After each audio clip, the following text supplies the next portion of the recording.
just come to say hello and let you know I'm here.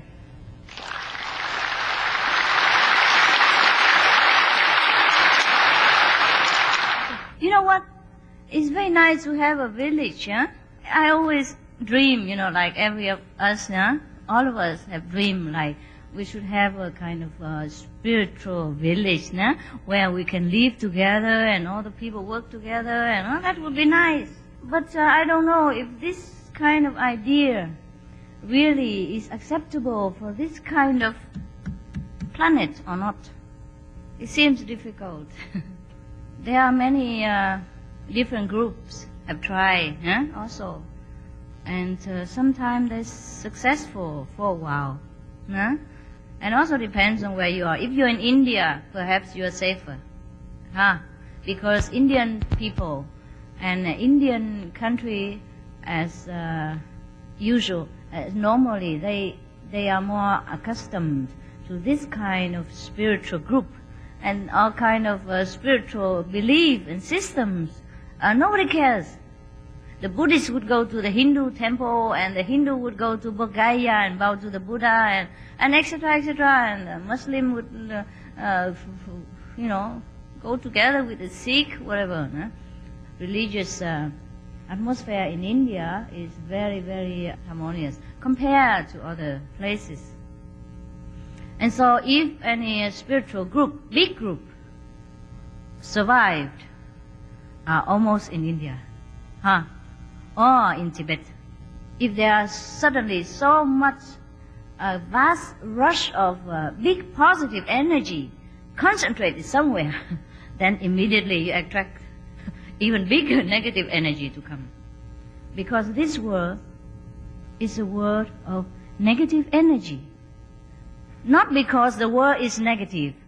It is because of the inhabitants of this planet are so accustomed to negative atmosphere, and they generate by their thought, action, expectation, brainwashing, customs, or habits, they generate a kind of negative feeling, negative atmosphere around them, and they expect things negative way. They never believe God can make so much miracle. They never dare to ask for anything because they think they ask but they don't get it anyhow. So just, okay, I pray to you, but I know you won't give it, so it's okay, whatever, the faith is not deep enough to change this planet atmosphere into positive energy. Therefore, whatever little positive energy we can create, or any real spiritual group can create, is sometimes attract more negative obstacles. Not that like attract like, like people say, but opposite attracts. It has to be. Otherwise this world is not balanced as it is. Otherwise this world is not called the Earth planet, but would be named perhaps, Planet X5077, something like that. Or heavenly abode, or more civilized planet. Sooner or later, any planet would evolve with the time, and with the spiritual understanding, the planet will evolve. But if we evolve in a material wise and not balanced with the spiritual power, then the world or the planet or that any particular planet will be destroyed in time. And that is what they call the end of the world.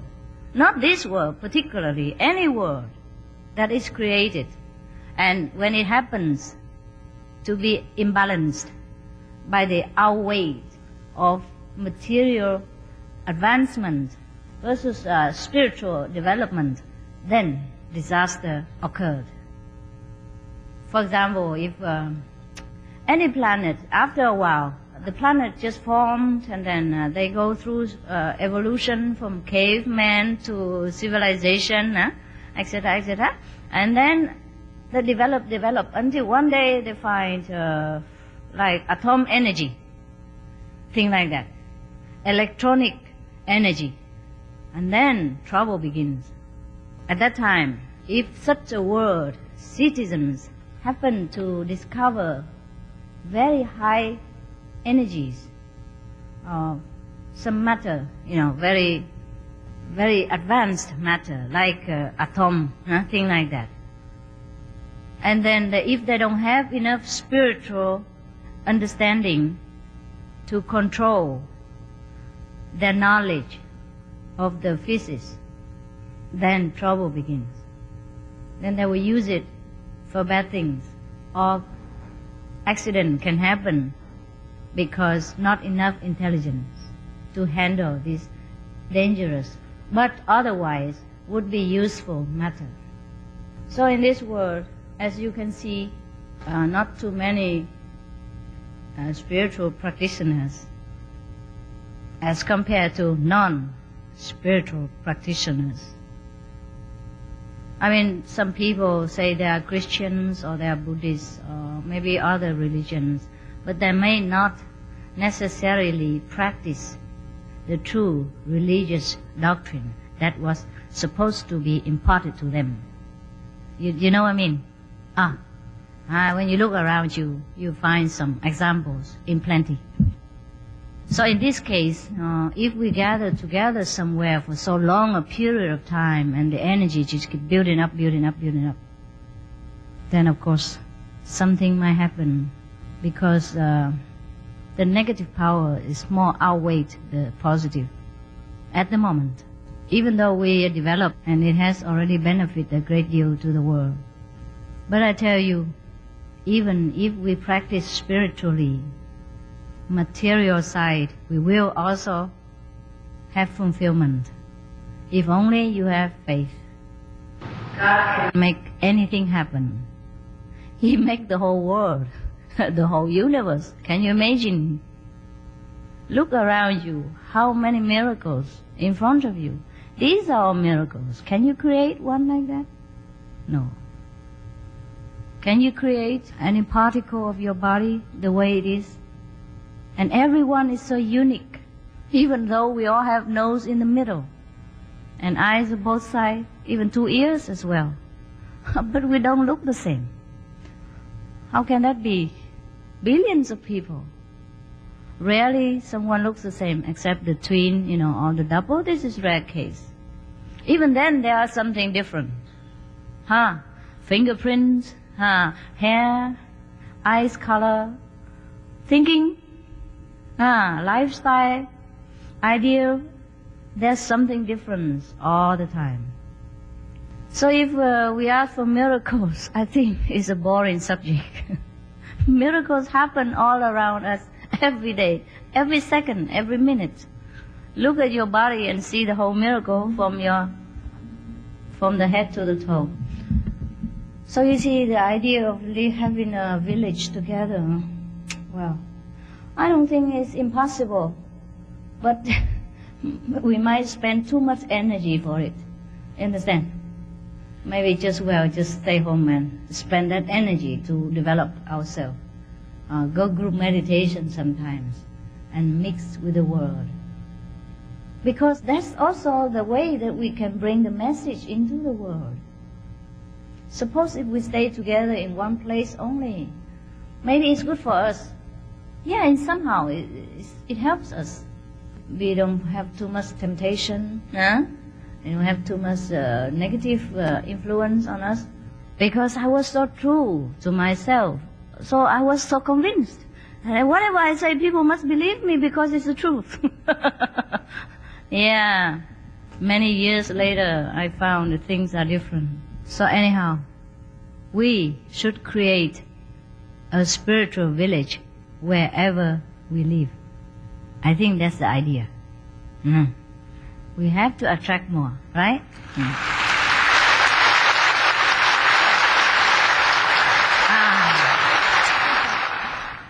What I mean is, the idea is to bring heaven into every home, so that every home is a Buddha's land, every home is heaven. It's difficult, I know, but this can be done. Yes, Otherwise, it's also very nice to stay together, for our sake. It's just so beautiful. But how about your families? You see? Your friends, your associates, your boss, your work, they need you. They need your spiritual energy. Also, they need your loving presence to understand more about the God within themselves. If you bring that God to me, to our initiates, and stick together, all the gods sit there, God number 2, God number 1, number 3. How about the society? Yes, if the world has no light at all, it would be dark. Better one light here, one light there than no light. Better dim light than no light. So we have to light up our surrounding. Make a spiritual village with the center is ourselves. We radiate loving energies. We make shining examples. We make a kind of heaven for the people to take refuge in. Wherever we live, we must create heaven. And that is our spiritual village. So we should not have only one spiritual village concentrated in one spot of the planet, but we have it everywhere. Now you see, also we have Belgium, Hungary, Austria, Czechoslovakia, Mexico, Panama, Paraguay, Chile, Costa Rica, Germany, South Africa, Portugal, Korea, Chinese, Malaysia, Cambodia, Canada, anywhere. You see this? Indonesia, see that? Korea, Thailand, Hong Kong. Yes. So we are very rich. Yes. Better.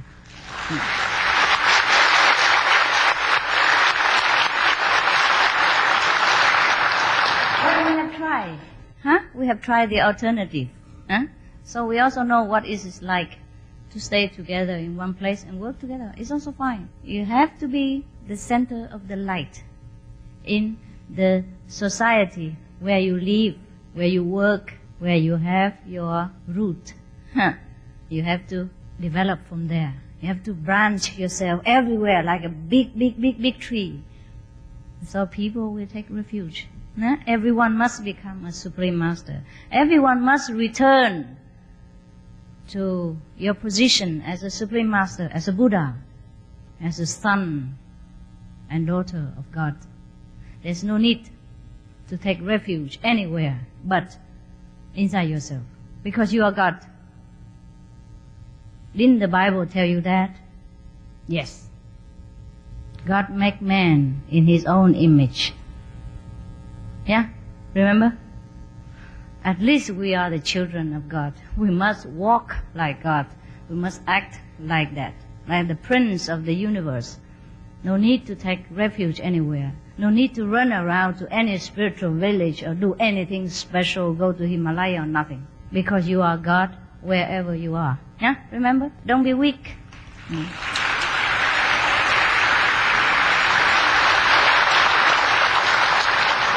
It's okay to have a teacher, no? Okay, to adore a teacher. It's okay to have somebody, so that you can maybe have an example. But you have to spread, Like take a root here, but the root must spread everywhere in order to sustain the whole big tree. And the tree must branch itself, big shade, so it protect a lot of beings. In the Buddhist story, there is a Buddhist scripture. There is a story about the tree, the banyan tree, Bodhi tree, very big. The 500 monks could take refuge underneath of its shade and to practice meditation. In the old time, they don't have tent like we do. And they don't build houses, a big building like this, no aircon. Just take refuge under the trees, and that's how they can practice. And there was very famous, the master called Long Shu, Bodhisattva Long Shu master. Long Shu means the banyan tree master, because he always stay under the tree. And 500 disciples stay together there. Would you like to stay under the tree like that? In West Virginia? Christmas time. Huh? Boo. Boo. When the snow is higher than your head. Yeah. Let's be practical. Now, you see, in India, it's more convenient because the weather there is warm. And the people's need are very, very little. They live almost basically close to nature, and their needs are few. They have no comparison to think. They don't have a neighbors to look up on like a richer or something like that. Almost are the same. Even the rich in India are not that. They don't look so glamorous like in America or elsewhere. When I was in India, I knew a few doctors, physicians, but their houses are bare, really bare necessity. Their clinic, so-called clinic, you came in and you see one bench, wooden bench, or two benches perhaps. And then in the evening they put wood, plywood, they put on top, wood sheet, thick, and thick like this on top, and then they sleep on it. Become a bed. Yeah, and the clinics like that. And there's only one kind of cabinet. Inside there are a few aspirin or something that I could even handle myself. Help yourself clinic. And they don't earn that much money either, because most of the patients are poor. And some other doctors, I know one family, the wife is a doctor, and the husband is a lawyer. But their house also barely anything compared to your house. Understand? So even if the rich in India don't make other poor people too envious, so their life a little bit, very contented with whatever they have. So if they have a spiritual village together, they also have bare necessities. Very simple living. Also climate hot. They don't need anything. All they need is some chapatis to eat. And then they meditate. And they drink water from the river. Or they dig the wells, live together, and they plant rice. Some spiritual communities in India, they plant their own food because they believe that the food outside is so contaminated. So they rather plant their own wheat, rice, fruits, and this is fun. It sounds very romantic, But I don't know if you, as the householders, used to with luxuries, like in American standard, would be able to last there very long. Some of you can, but not all of you. So the idea of spiritual village, I think, we better just leave it for a while. If it comes, it comes. Actually, I did not start in Taiwan, even in the first place, to have a spiritual village at all. I didn't have any village, to tell you the truth. When I first started, I don't even have a house. I stay in a disciple's house. But that was afterward, after a long time. First, when I first came, I just stay in a temple, like every other nuns or temple worker.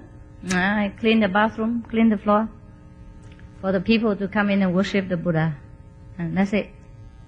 And then afterward, I don't know how I became famous. I forgot. Somebody dig me out. Yeah, somehow. God, he play some game. And then so after a few times, and I have some students, and then when I came down, I stay in their house. But moving, sometimes stay in this house, sometimes stay in another house. And then later, so many people follow me, like you want to do now. Like the sister from South Africa want to follow me. And I just follow. And some of them has no obligation with the family. Like they're bachelor, or they don't have husband, or they don't have wife, or their parents say, okay, go where you want. You grown up. Some parents are very easy and understanding. Wherever I stay, they stay. So after I have a few disciples, like maybe at that time I was wearing a monk's robe. So very easy for people to follow me. They just want to become monk and nuns too. And that is very simple in the Taiwan or in Thailand. You understand? To be a nun and monk there is very common practice. To stick to me. And so what do? At that time I just knew. I thought everybody same like me. It's okay if they want to be nuns, it's okay with me. No problem. Why not? And then we rented a house because at that time I have so many people cannot stay in one room in a disciple's house anymore. So we rented a small room. And then we work, handwork or something together to pay the rent and sustain ourselves. That was in the beginning. And then later they sold the house. So we became homeless. We left home again. Then we wandering around then we camp next to the riverside. Then we buy some tent. And then at that time we did not earn so much money. We didn't think about money. Just as things develop, you know what I mean? Because more people come, then I have to earn more money and pay rent, things like that. Because I don't take a donation for personal use. Even from the beginning already. Yeah. So more people, then we have to kind of organize and make more work, and then we buy a tent. And at that time, one tent, 4 person. More people join me, and then we have to buy more tent. But in the beginning, we don't have that much money, and we don't take donation, even tent. So we buy a tent for 4 person. Some person long, some short, When he sleep, his toes stick out. Mosquito visit him every time. The same toes. So later I say, okay, never mind, we buy some more tent now. If we have more money, we buy some more tent. So the long person can sleep, square-wise. Corner to corner. A long person stick together and then sleep, like this, cross. So his toe is protected. That was that. And then later on we can buy a piece of land. It was very cheap in the beginning. The Taiwanese people say, Nèo Bu Sân Tan. Means the bird don't even lay their eggs there. It's such a desolated place. That's what I mean. Even birds don't come and lay their eggs there. That means a very bad place. No survival chance. Because no water. Very dry. No water. And there's nothing around there. The soil is not fertile. It's a kind of very sticky soil which people use it to make bricks, It's very special clay, very sticky. So you can't plant so much things there. And you have to really work hard to make the land loose. Yes. Then can plant something, but it's not so much. So not too many people stay around there, and not many people buy land. And then we came and buy some. It was so cheap, and then we settled there. And because at that time I have so many monks and nuns hang around me already. I need a place for them. They could hang around the river all the time. And also at that during that time we have a lot of other people, like so-called lay followers come to us. So we have the place because it's convenient. Also the place is cheap. And then we buy it. And then they all come, and then it developed and then we bought more and more with the years. Then it became Miao. All right. But anyhow, together in one place is not always very convenient. It's very good, but we have to struggle. But it's good for the disciples, good for the international community when they want to come to see me, or when we have a retreat. If they have a sentiment, they think, oh, Master, stay there. That's her place, holy ground, So when we had Miao, everybody happy, Remember, When you went there, you feel good, Right? This is true also because the spiritual atmosphere built up with the years, and you like it. When you go there, you feel home. Feel like at home. But I think even if we don't have Miao or we don't have any other places, it don't matter, Because heaven is within you. Do you understand now? Yeah? Yeah. Maybe God wants it that way.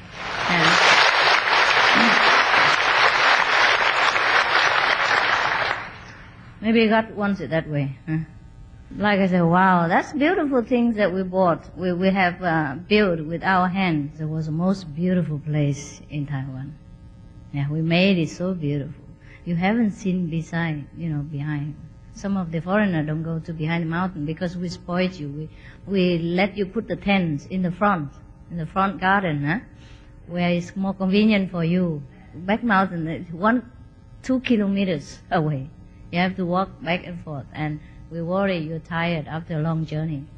So many of you don't know the caves that we made by hand ourselves. It's beautiful. We dig out the mountain like this, because we want to protect the landscape. The mountain were very difficult. The back mountain, there are two shapes. One is a little bit flat and a little bit sloppy like this, but the other one is so slanted like this. But when we dig cave into the mountain, wow, you look down there, so beautiful, it's out of this world. Really, Himalaya caves are not as beautiful. The way structure, so beautiful, because we wanted to also protect the landscape and the environment, so we don't destroy the mountain, the shape, we keep it. So we just dig into the mountain and then build it inside. Very beautiful, very beautiful. If you have the chance to go and have a look. I make a tour guide, and while I guide you on the tour, I can also blah blah on spiritual issue.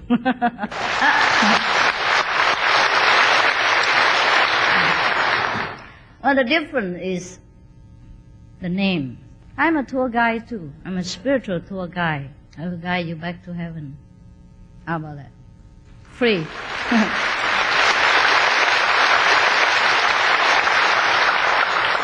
Not that there is a place somewhere called heaven, but we must remember the heaven within us. And I just remind you, I have the way to do it. And because of me reminding you, you have found your own heaven. So that is the truth.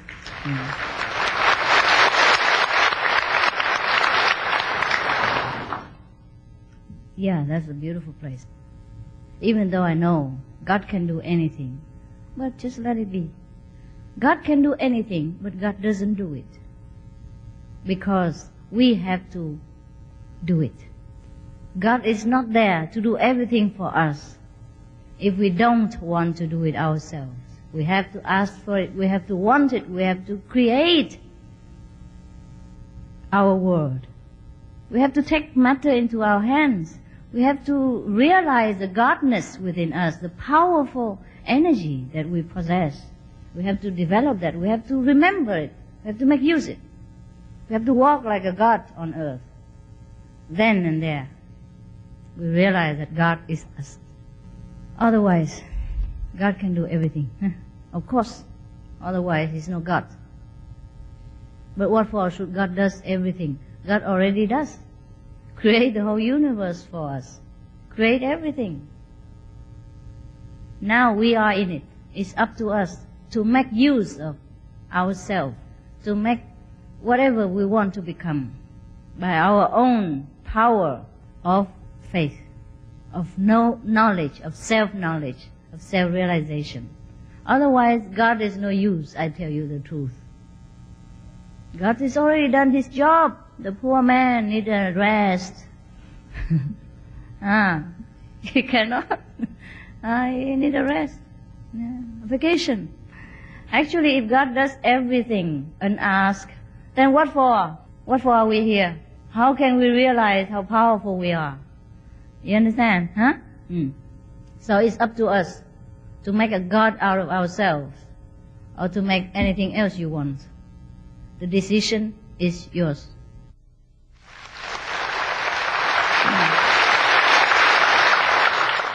But to hear it is nice, but you have to make use of it, My God, it's so difficult to become God, Yeah, why not? Would you rather be something else, If already everyone declare, every Bible, every scripture, every religion declare that you are the Son of God. Now, what do you want to be? Why you deny it? It is because of the mind, the brain. The social custom make us think that we are low, we are weak. Can't even believe that God will bless us with everything. Ask anything, you have it, but you dare not.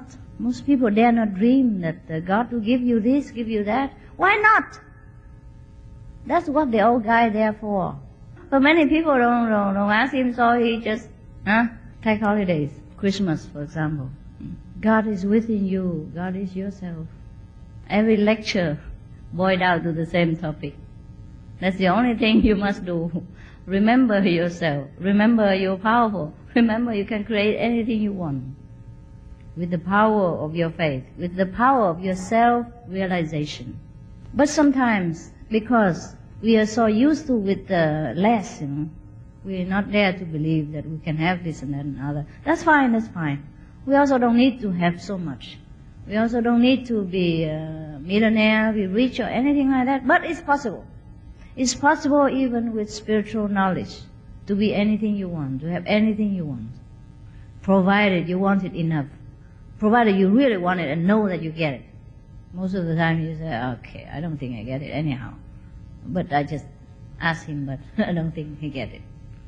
That's what prevents us from having what we want.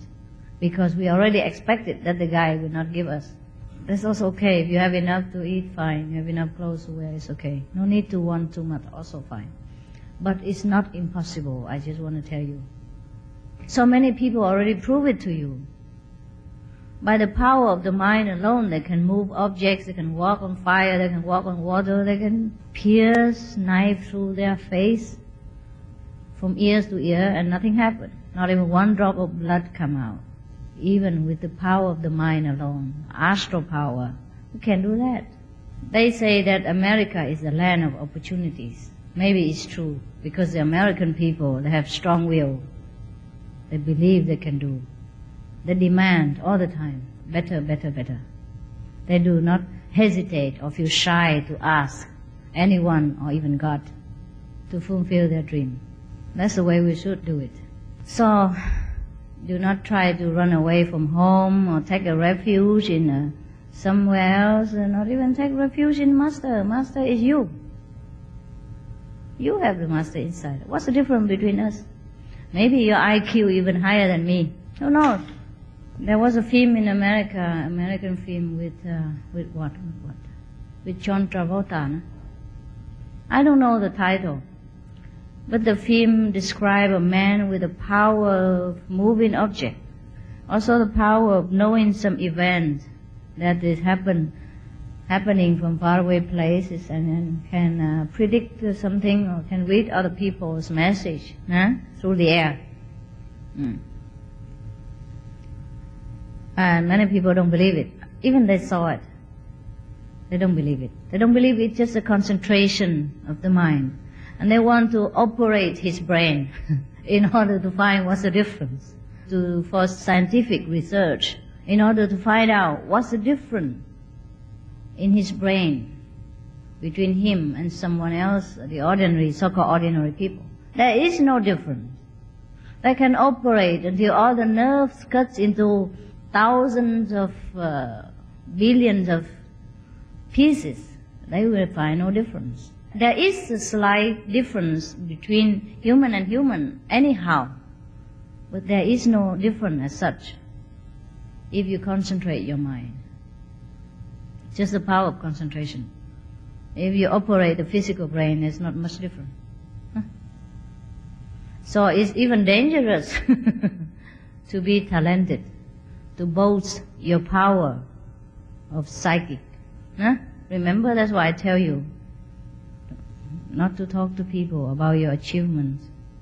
Many scientists, they believe only the things that they can touch and can prove. So sometimes genius is difficult to survive in this world.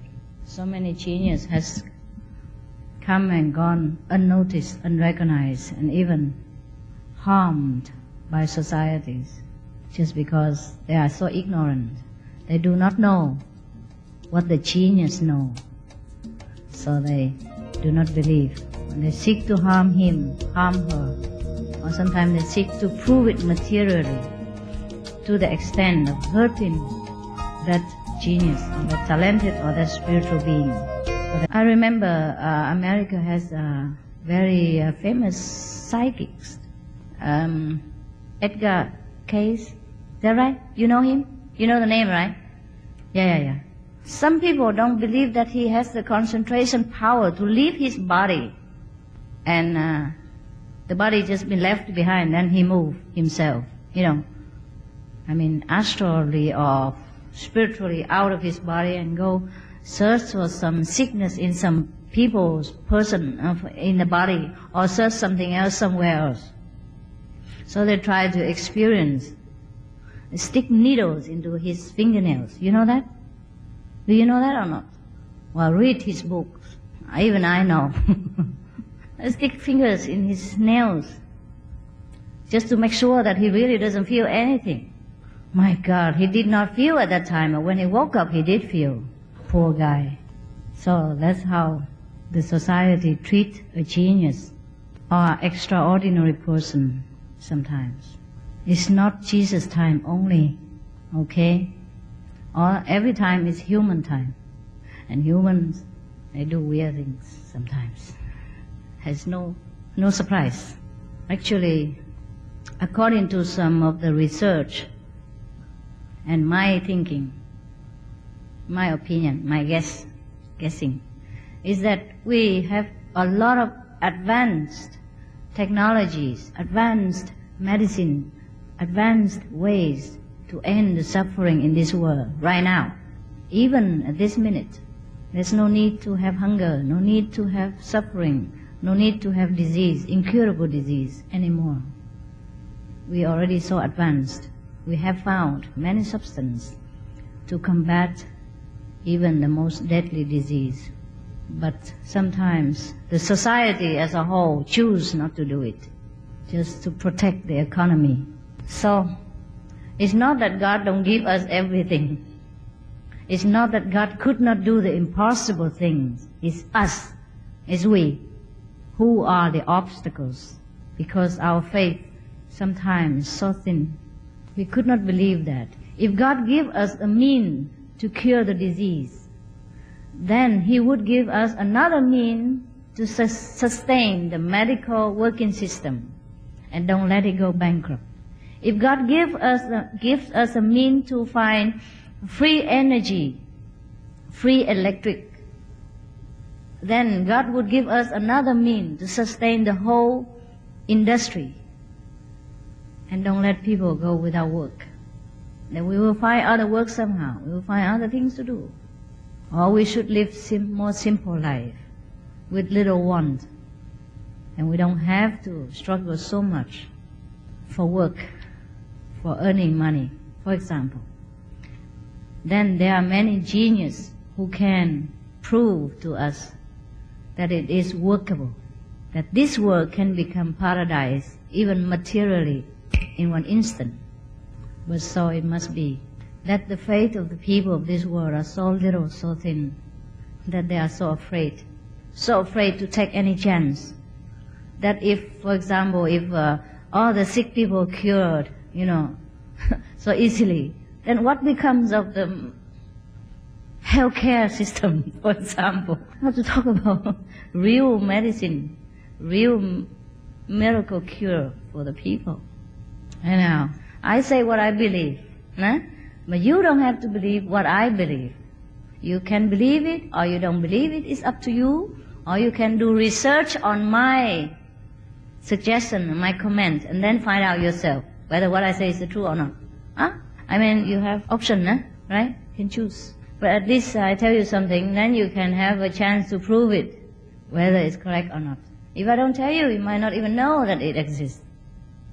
You don't even have a chance to prove your IQ. So do some research yourself. So you see, don't ever blame God again in your prayer or in any second of your life.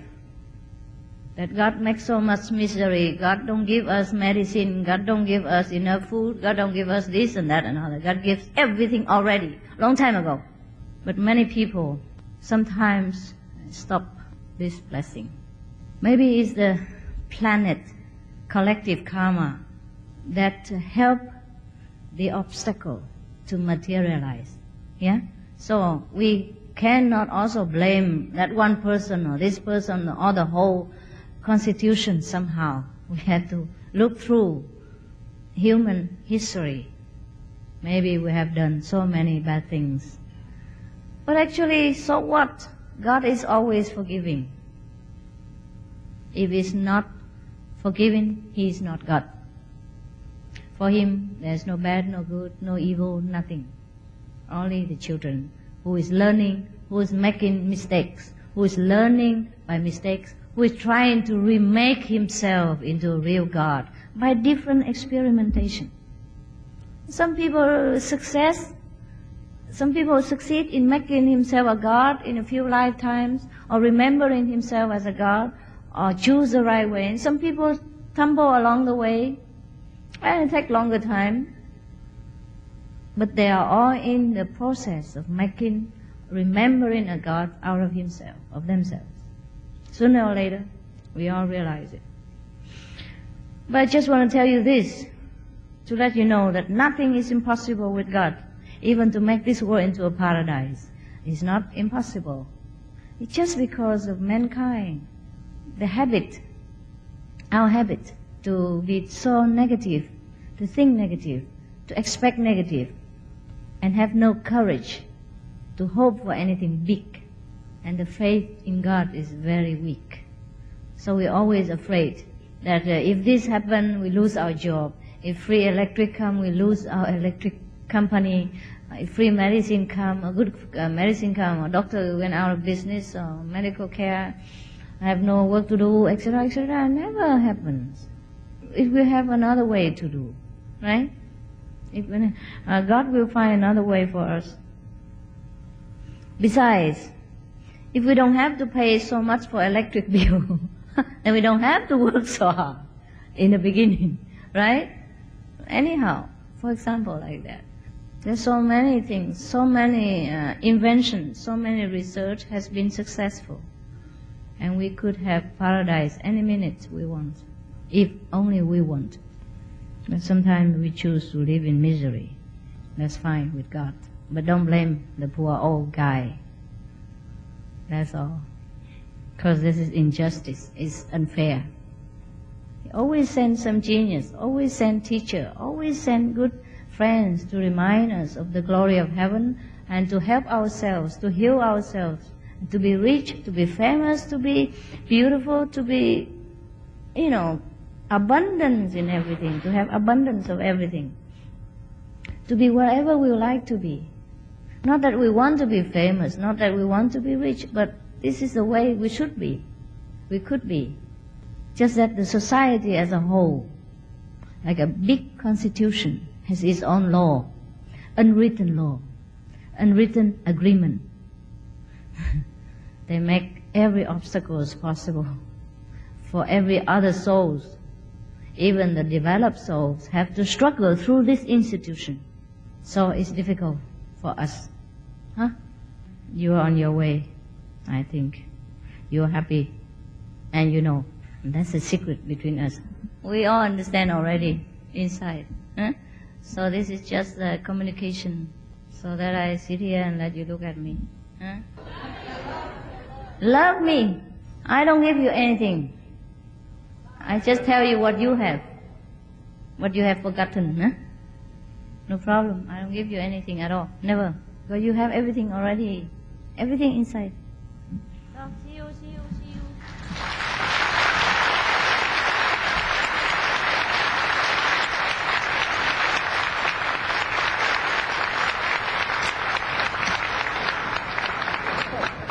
I'm really happy to see you. Really happy.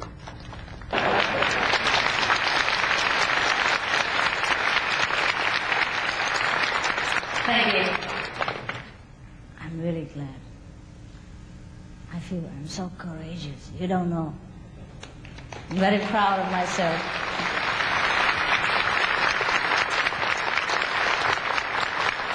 Just because I love you, I cannot not come. I promise you to come.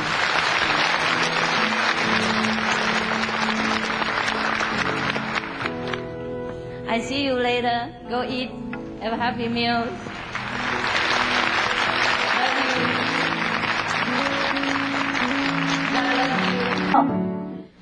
How are you guys? But anyhow, I just want to tell you here and downstairs people, other initiates that you're really good, you're really disciplined. I'm very proud of you. Because you have family That makes a difference. When you have family, it's sweet, it's cozy, and it's busy, and it's alright. Anyhow, now I understand the pressure. The spiritual power is so strong. As soon as you have spiritual power, you have responsibility. You must share it. And the people near you, the people who encounter you, the people who pray to you, or the people who love you, they are entitled automatically to share the wealth of your spiritual power. And that puts pressure on you. Automatically they look up on you for guidance, invisibly also, without you even knowing, and without them even knowing. Anyone contact you, connect with you, share the spiritual heritage. And they evolved, by the way. And you have to share their burden as well. There's no one-way traffic, huh? You give the good, each one give what they have. Huh? They give the best. So see, just like you go to the supermarket, huh? You buy loads of things. Vegetarian, cabbage, carrot, ginseng, tea, everything. Sometimes costly things. Like car, house, everything. Carpet. And then what did you give to them? A few pieces of paper. Understand? Yeah. So the value in the universe is not always equal. It's not always what we think or what we expect. No, same. The spiritual wealth, merchandise are also sold at different price. What you sold and what you sell and what you get paid are different quality. So that's the way it is. People cannot scold you for giving you just a few pieces of paper. Because that's the way it's arranged. Everybody agree upon it. And this is the way it works, is the law. It's accepted. See? Similarly, spiritual power also can be shared, can be sold, can be exchanged, but in different ways. And this is accepted in the universal law. Nothing we can do about it. Rarely you can go to the supermarket and change your few carrots for their cabbage. They don't accept it anymore. Even though the value may be even more, or at least equal. But your carrot will not be accepted in the mall for another cabbage or strawberry jam, whatever. Even if the value is the same. You have to bring this useless, worthless, thin, good-for-nothing piece of paper. And they're happy. My, you see people's eyes when they see this piece of paper. Why is that? They give the best thing of their harvest, the best of their labor, just to get a few pieces of paper. And they're so happy. Well, that's the way it is. See that? So anyhow, along with spiritual blessing and heritage, we also do have responsibility. And by the way, these new rings. You design some of the earrings and some of the rings very small, yeah? I design first of all, because some people like it. Yeah? I have to design up to my standard, the way I like it, for my artistic satisfaction, not necessarily for money. So, and anyhow, I design some new ones. I tell you what's all sometimes, just for fun, huh? So we have to look beyond the immediate, go above the future even. Oh, we don't have to even, we don't have to. It becomes effortless now. Oh, we look at everything so light and humorous. Yes. Therefore, when people, they predicted us something, they predict you are wrong. They predicted the way of the world is all wrong. We are only happy to have the opportunity to serve, to share what we have. Because like this is flow, it's not stagnant. Like water in a tank. If it keeps for itself, later it's become rotten. The water rotten and the tank becomes rotten too. No use for the tank, use for anybody. Money is there only to flow, to be used, to be helpful in different ways. It's not for us to just keep there and do nothing when necessary, according to our means and according to the necessity and the importance of that event. Because sometimes we have one person, but that person affects the whole country or the whole world, then that person is important. So not that you always have to help a lot of people in order to be righteous or to be reasonable. You sometimes have one person or two persons, it depends. and that person help the whole world. Now if you help Jesus, but you have Buddha, what do you think? It's not to help him personally. It's to have the ideal, the noble heritage, the spiritual awakening of mankind. If that person is alive, is comfortable, is supported, is helped, is understood, is protected, for example. Because these species are rare. Even though we are all Buddhas, but not everyone realizes that he is a Buddha. That's the difference. Even though we are all children of God, but not everyone realizes that he is the Son of God, the way Jesus did, for example. So these people, you cannot count one. Because righteous people, selfless people, is rare. If we find one, we must help. If really we believe that he is good, she is good, we must do it. We must stand up for our belief. Otherwise, what more do we practice? Okay, anyhow, folks, sorry I'm late. The contact person kept me. Because I was talking about the secret of how to make money and they want to hear all the time. I said, we have to go down and share with other people. Because we all want to make money, don't we? Oh yeah. Anyhow, the secret of having money is not how much you earn, but how much you save and how much you spend. Many people always spend unnecessary. And in the items that you pay, you could pay less for the same quality. You have to shop. You don't have to shop around too much. But sometimes if you happen to see something that is good and a reasonable price or cheap price, you can buy them. And if you don't see them, then forget it. You don't miss anything. When you go to retreat, like for example in Cambodia last time, or in Taiwan, you had nothing with you. But you didn't die, did you? You live, and how well? No telephone, no car, walking, running, and you still live. And you eat simple food, no telephone, no husband, no kids, nothing. You're okay, you're alright. And you wear simple clothes, no problem. Very simple, you are alive.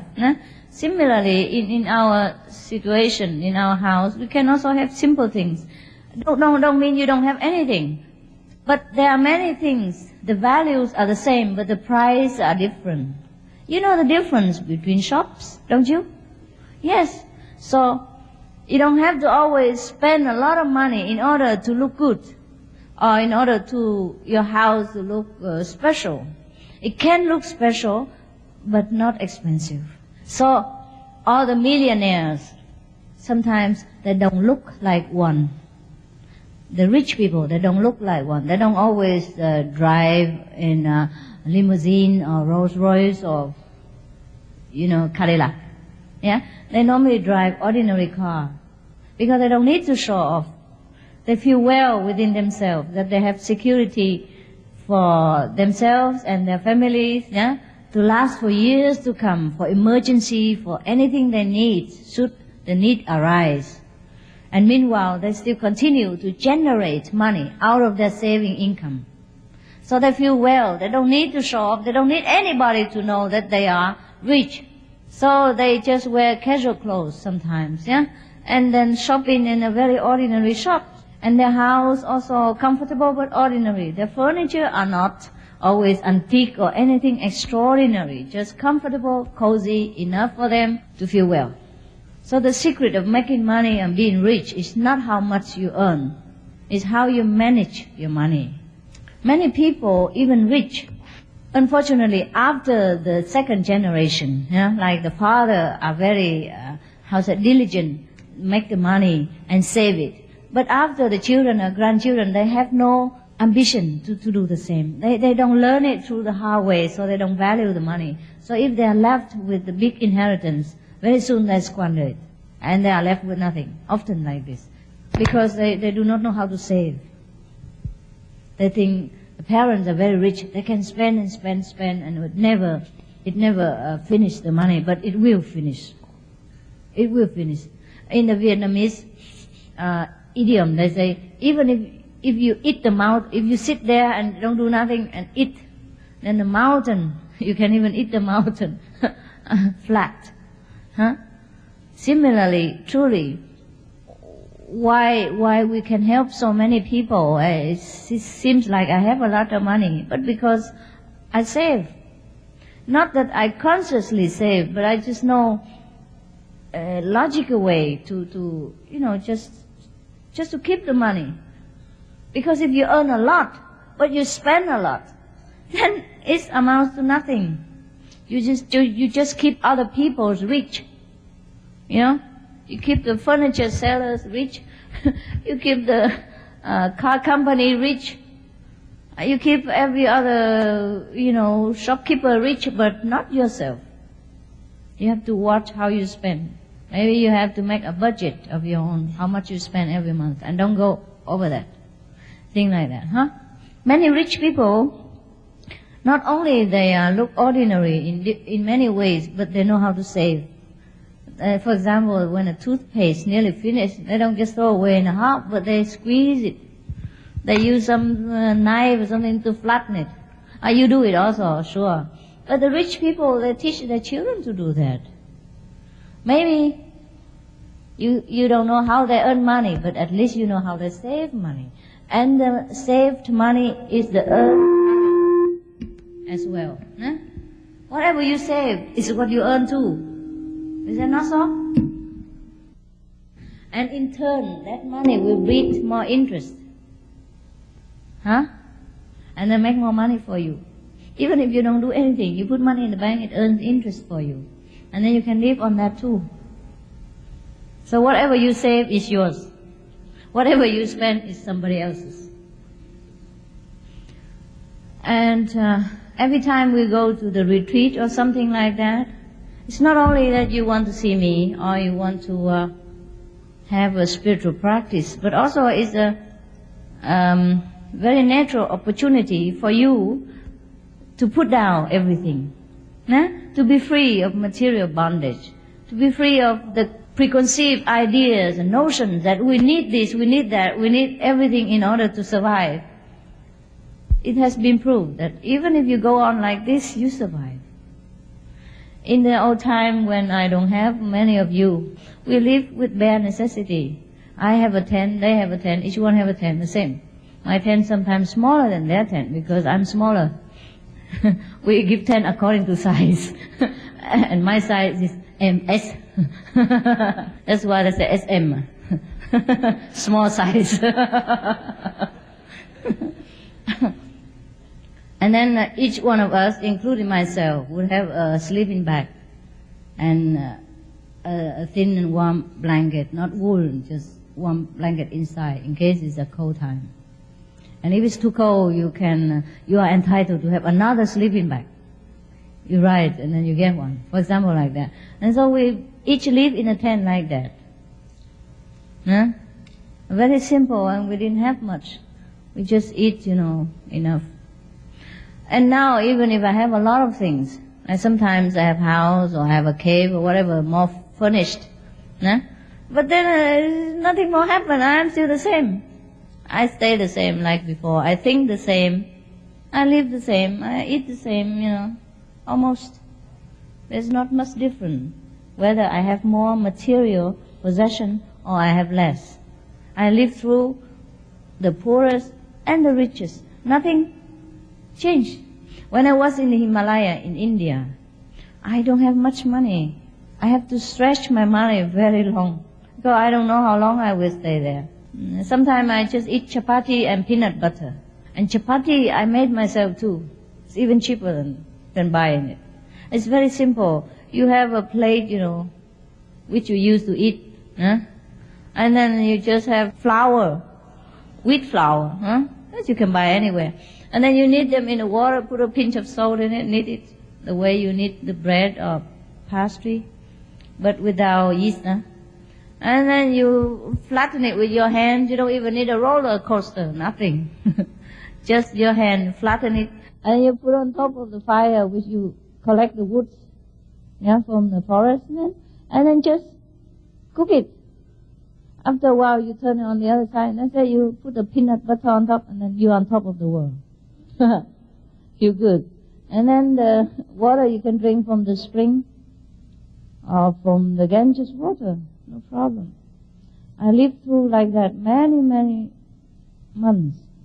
Sometimes eat only raw food. If I go too high, on a high altitude, the air is too thin or I don't know. Can't cook.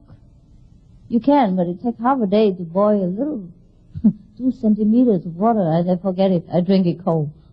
You can't boil cabbage if you don't have a high power gas, If you have, you can. But if you just collect wood, it's most of the time already damp from the snow.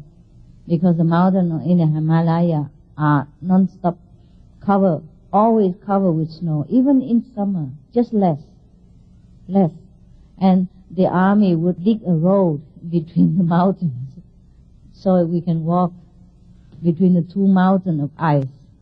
But the ice is always there, even in summer, because they have only 2 seasons, snowing season and non-snowing season. So the pilgrims normally go on the non-snowing season. And if you happen to stay there too long, then you just stay there until next year, if you're still alive. And then you drink snow or whatever. Some people do that. It's okay. Even in winter, you can pick some of the herbs, some of the wild plants in the Himalaya, and can eat them. Some of them taste like, don't look so much like, but taste like spinach. Yeah, like the spinach in America. Except that they are a little bit red with the stem, not green. Tastes exactly the same. Hey, don't go there and eat nonsense, I tell you. You have to know which plant to eat, okay? Don't say the Master Qinghai say that and just taste everything, whether it tastes like spinach or not. Before you know it, you're already finished. Don't make yourself become a laboratory. As you know, I don't even have a tent. Can you imagine in the Himalaya, no tent? But sometimes you find a roof, and a so-called house, but the house is not really a house the way it is here. Because that kind of house, you can see the stars through the roof. And you can see it through the wall. And the wind is very free to visit you any time of the day and night, bringing in the snow as well. Very generous.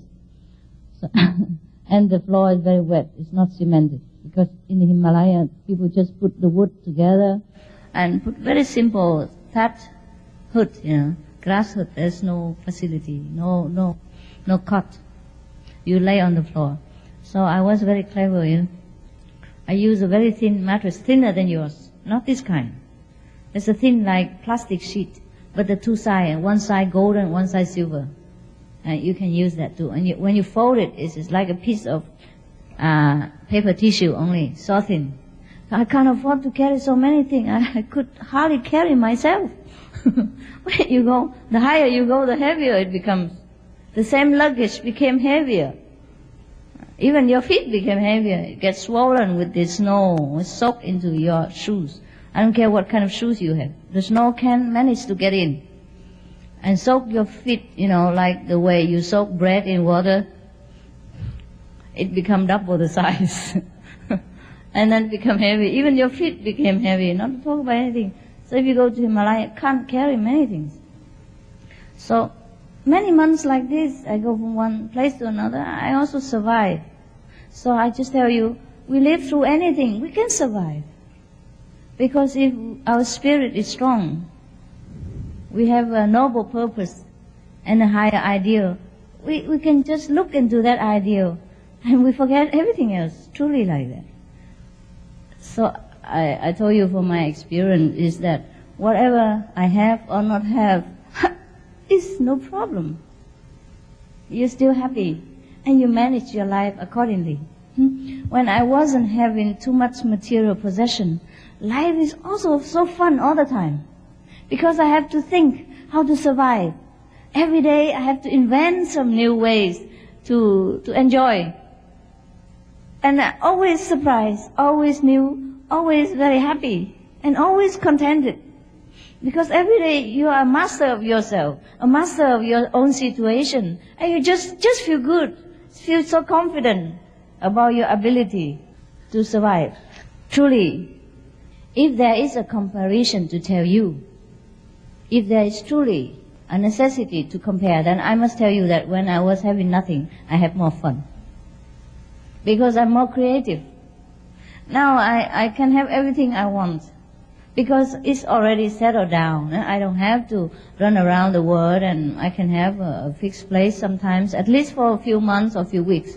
And then things are too organized. Too many disciples, they buy all kinds of things. I'm also busy now. Also have to be creative, like which one to throw away, you know.